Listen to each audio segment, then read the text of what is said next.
Welcome to this AOF evidence review on Alpha-GPC. In the supplement world, Alpha-GPC is often positioned as a premium focus and performance ingredient, but the real question is whether that premium price is justified by meaningful results. Today we are going to look past the label hype and examine the mechanism, the evidence, and the cost. Alpha-GPC has a real biological role because it provides choline, and choline is involved in acetylcholine production. That part is not controversial. What we need to evaluate is whether that mechanism turns into better focus, better memory, more power, or stronger gym performance in healthy users. This presentation will walk through the promising signals, the limitations, the dosing reality, and the safety context so viewers can decide whether Alpha-GPC is a smart upgrade or simply an expensive way to say choline source. This slide frames the main hook. Alpha-GPC sits at the crossroads of nootropics, pre-workouts, and premium supplement pricing. It is marketed for focus, attention, memory, mental drive, strength, jump power, and neuromuscular output. That wide range of promises is exactly why we need to slow down and evaluate the claims separately. A supplement can have a real mechanism and still fail to deliver noticeable results for every outcome being advertised. The question is not whether Alpha-GPC can provide choline. It can. The more important question is whether providing extra choline actually improves the outcome you care about, and whether that improvement is large enough to justify the cost. So as we go through the evidence, keep three ideas in mind: what it does mechanistically, what it does in controlled human studies, and whether the effect is worth paying a premium for. This slide gives us the framework for judging Alpha-GPC fairly. The first question is mechanism. Can Alpha-GPC raise available choline and support the acetylcholine pathway? The second question is results. Does that increase in available choline lead to measurable performance improvements, such as better cognitive task performance, more force output, or higher jump power? The third question is value. Even if there's a positive signal, is the effect big, reliable, and practical enough to justify Alpha-GPC's higher cost compared with foundational supplements? This is the anti-hype lens. Mechanism does not equal proof, and proof does not automatically equal good value. A product can be biologically plausible, supported by a small study, and still not be the best use of someone's supplement budget. We are going to use that framework throughout the presentation. Alpha-GPC stands for alpha-glycerol phosphorol. Choline. The name sounds complicated, but the basic idea is simple. Alpha-GPC is a concentrated source of choline. Choline is an essential nutrient involved in several important processes, including cell membrane structure, methylation pathways, and the production of acetylcholine. Acetylcholine is a neurotransmitter involved in memory, attention, and neuromuscular signaling. That is why Alpha-GPC has become popular in both cognitive supplement formulas and performance products. The mechanism is real, and that is a strong starting point. However, we should avoid overstating it. Providing a precursor does not guarantee that the body will convert it into a performance boost.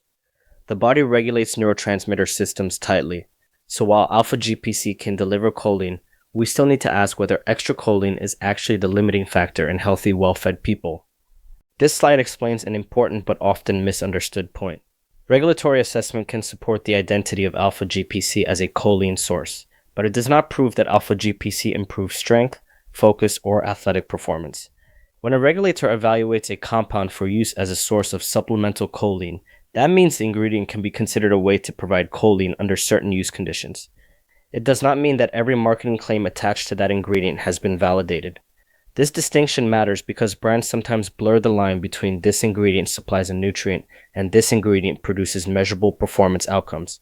Those are different claims.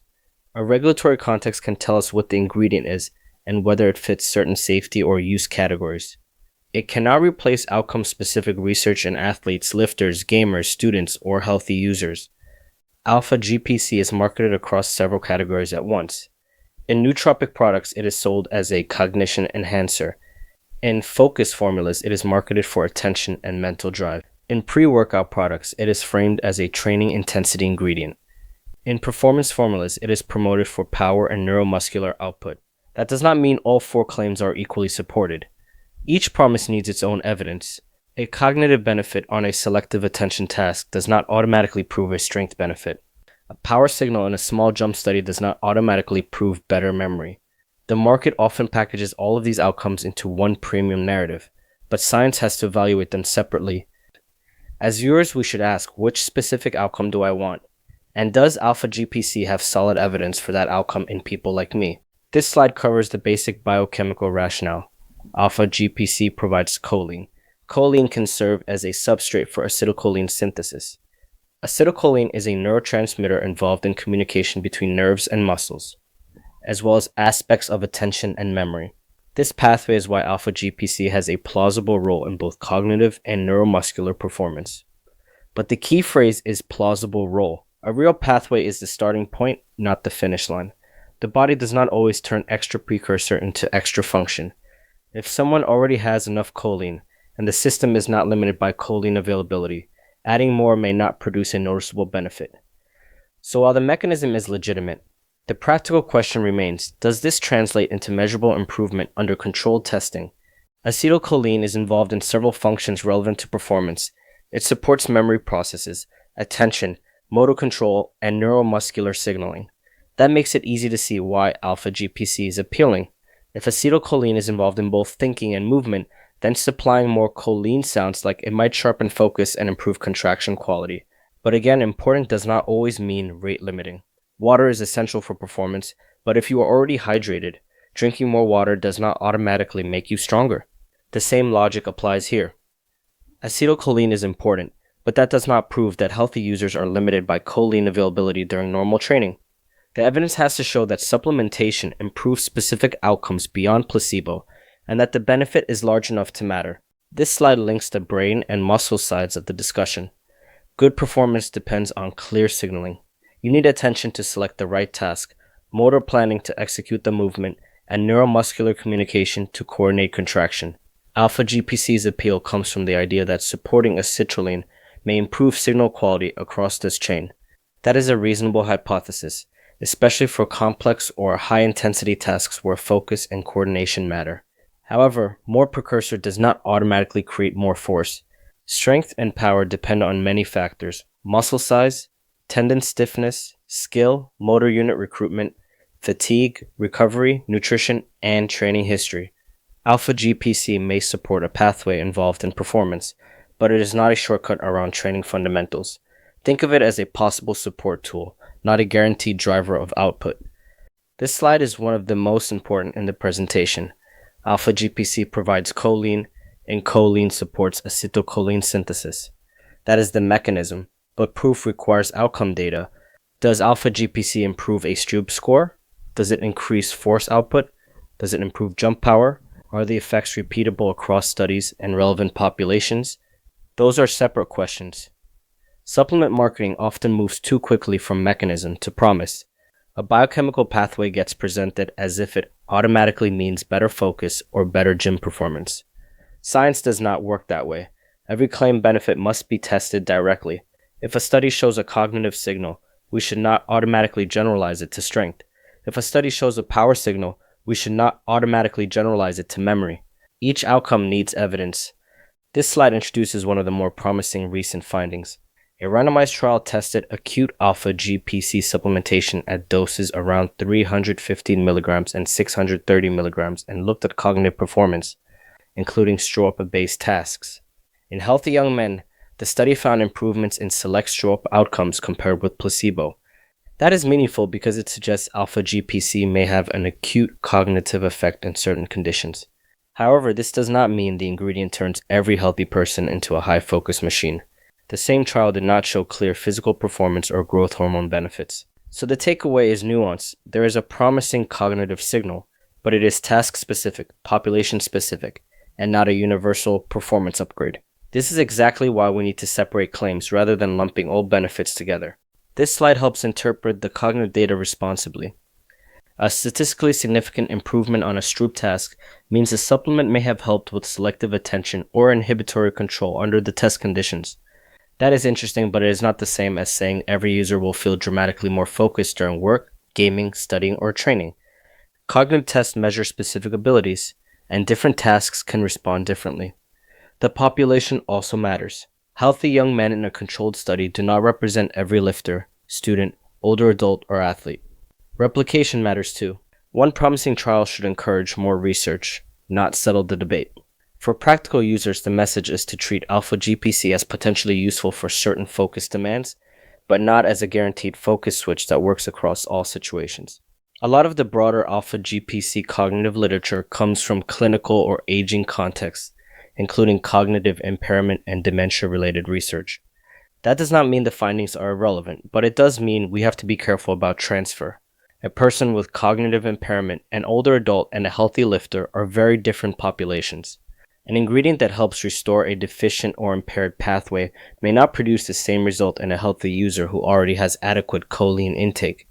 This is a common mistake in supplement marketing, taking clinical signals and implying they apply directly to athletes, gamers, students, or pre-workout users. The stronger the population mismatch, the more cautious we should be. For healthy performance, we need studies that actually test healthy users doing relevant cognitive or physical tasks. This slide summarizes the cognitive verdict so far. Alpha-GPC may support cognition in certain contexts, especially when a study uses a task sensitive to attention or inhibition. But it is not proven to transform healthy users into high-focus machines. The mechanism is real. The healthy user evidence is developing. The marketing certainty is overstated. That distinction matters because users often buy Alpha-GPC expecting a stimulant-like effect, similar to caffeine. But Alpha-GPC is not caffeine. It does not necessarily create an obvious kick. If it works, the effect may be subtle, task-dependent, or only noticeable under specific conditions. Viewers should keep expectations grounded. Alpha-GPC is interesting, but guaranteed focus claims are stronger than the evidence supports. This slide introduces a physical performance signal from a small short-term study. 6 days of daily Alpha-GPC at 600 mg was associated with improved lower body peak force in an isometric mid-thigh pull test. That is a noteworthy result because it suggests Alpha-GPC may influence neuromuscular output under certain conditions. However, the study was small and short. It does not establish Alpha-GPC as a reliable strength enhancer on the level of creatine or caffeine. We need replication in larger samples, different exercises, different training backgrounds, and longer protocols. The right interpretation is promising signal, not proven category leader. If someone already has sleep, nutrition, training, creatine, and caffeine dialed in, Alpha-GPC could be worth testing, but it should not be treated as a foundational strength supplement. Another area of interest is power output. A study reported increased counter-movement jump power alongside higher serum-free choline after Alpha-GPC supplementation. That lines up with the neuromuscular signaling hypothesis. If choline availability affects acetylcholine and acetylcholine affects neuromuscular communication, then a power output signal is plausible. But again, the literature is small and not perfectly consistent. A positive jump power finding does not mean Alpha-GPC will reliably improve sprinting, Olympic lifting, vertical jump, or power output in every athlete. Power is highly task-specific and influenced by training status, measurement variability, and individual response. The best way to view this finding is as a promising clue. It justifies more research and careful self-testing, but it does not establish Alpha-GPC as a must-have performance ingredient. This slide adds balance by showing that not all recent research supports physical performance claims. In the same 2024 randomized trial that found select cognitive benefits, physical tests did not clearly improve, and growth hormone benefits were not detected. This is important because it separates cognition from gym performance. The same supplement can produce a signal in one domain and fail to produce a signal in another. That is not unusual. It simply means the mechanism does not translate evenly across outcomes. For users, this means Alpha-GPC should not be purchased solely on the assumption that it will boost strength, power, hormones, and focus all at once. The evidence is mixed. If you want to test it, choose one clear outcome such as a repeatable cognitive task or a specific power metric, and compare it against placebo-like conditions.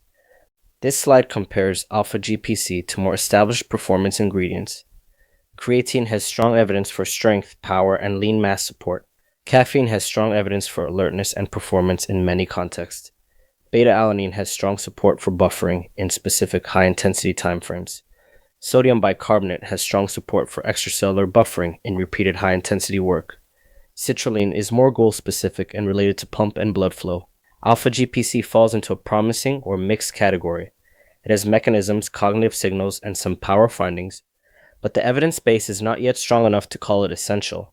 If your supplement budget is limited, foundational ingredients should come first. Alpha-GPC belongs in the optional upgrade category, not the must-have category. Dosing is where marketing and research often get messy. Research examples include around 315 milligrams, 600 milligrams, and 630 milligrams.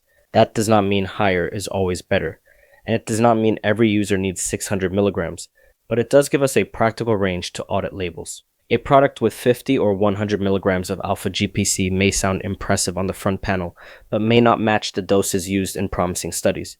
At the same time, increasing dose without evidence can raise cost and uncertainty. The most practical takeaway is to look for transparent labels and compare the amount to the research context. If the exact dose is disclosed and falls in the commonly studied range, the product is easier to evaluate. If it is hidden or tiny, the claim becomes much weaker. This slide gives a simple label audit principle, how much alpha-GPC is actually in one full serving. A transparent label might list alpha-GPC at 600 milligrams. That allows the consumer to compare the product to research and make an informed decision. A hidden blend might list a focus matrix at 1,200 milligrams with alpha-GPC plus several other ingredients. That tells you almost nothing. The alpha-GPC amount could be meaningful or it could be label decoration. If the dose is hidden, the evidence cannot be audited. This is especially important for premium ingredients. If a brand is charging more because it includes alpha-GPC, it should be willing to disclose the actual dose.